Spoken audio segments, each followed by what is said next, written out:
കോഴിക്കോട് മദ്യലഹരിയിലെത്തിയ ആൾ സ്റ്റുഡിയോയും beauty പാർലറും എറിഞ്ഞു തകർത്തു. NIT ക്യാമ്പസിനടുത്താണ് ഈ സംഭവം. 3 പേർക്ക് പരിക്കേറ്റു.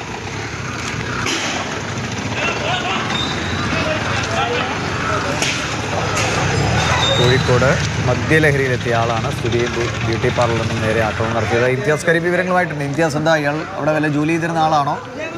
എന്താണ് സംഭവം?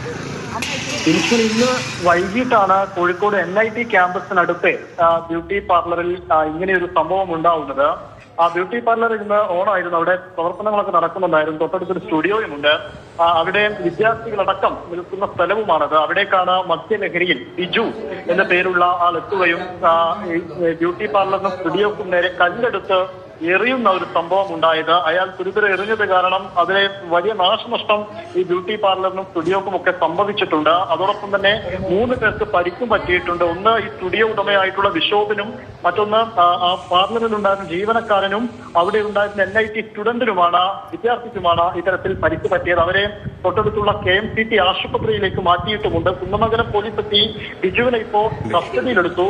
ബിജു മദ്യലഹരിയിലായിരുന്നുവെന്ന് പോലീസും സ്ഥിരീകരിക്കുന്നുണ്ട്. അദ്ദേഹത്തെ ഈ പ്രതിയെ ബിജുവിനെ മെഡിക്കൽ പരിശോധനയ്ക്കും മറ്റുമൊക്കെ ആയിട്ട് ഇപ്പോൾ കൊണ്ടുപോയിരിക്കുകയാണ്. ഉടനെ തന്നെ സംഭവത്തിൽ FIR രജിസ്റ്റർ ചെയ്ത് പ്രാഥമിക അന്വേഷണം പൂർത്തിയാക്കുമെന്നുമാണ് കുന്നമംഗലം പോലീസ് അറിയിക്കുന്നത്. ശരി. ഇംതിയാസ് കരീമാണ് വിവരങ്ങൾ നൽകിയത്.